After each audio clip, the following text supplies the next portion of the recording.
Nefertiti, one of the most iconic figures of ancient Egypt. Known for her legendary beauty, she was also a powerful ruler during a time of great upheaval. But beyond her role as queen and co-regent, she was also a mother.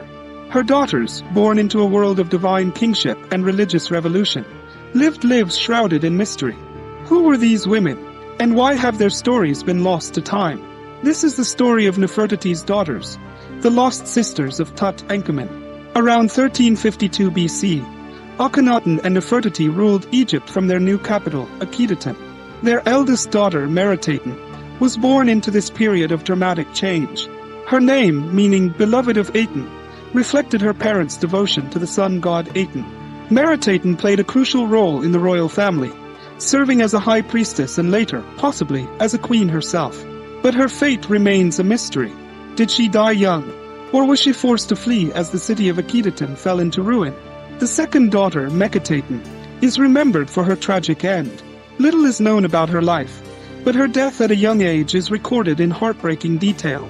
She likely died during childbirth, a fate that was all too common in ancient Egypt. In the tomb of Mekhetaten, the sorrow of her family is palpable. Akhenaten and Nefertiti are shown grieving over their daughter's lifeless body, a rare and deeply personal glimpse into the royal family's private pain. A third daughter would go on to become the wife of Tutankhamun, her younger brother. In a world where royal bloodlines were everything, such marriages were not uncommon. But Enkhetanemon's life was far from a fairy tale.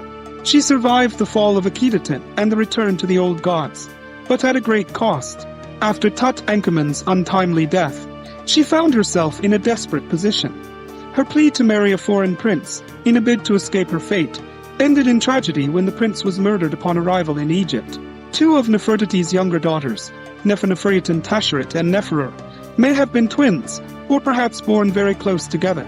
They appear infrequently in the historical record, overshadowed by their elder sisters. Little is known about their lives, but the plague that swept through Akhetaten likely claimed them both. Their brief existence is a poignant reminder of the fragility of life, even for those of royal blood. Setepenra, the youngest of Nefertiti's daughters, was born during the final years of Akhenaten's reign. Her name, meaning chosen of the sun god Ra, hints at the religious turmoil of the time. But like her sisters, her life was cut tragically short.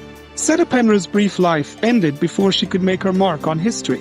She, too, was likely a victim of the plague that decimated the city. Her memory, like those of her sisters, was lost as Akhetaten fell into oblivion. The daughters of Nefertiti lived and died in a world of unprecedented change. Their stories are fragmented, their lives often forgotten. But they were the heirs of a queen who sought to reshape the world, and their legacy, though hidden, still echoes through the ages. As we remember the beauty and power of Nefertiti, let us also remember her daughters, each a symbol of a lost world, each a key to understanding the mysteries of ancient Egypt.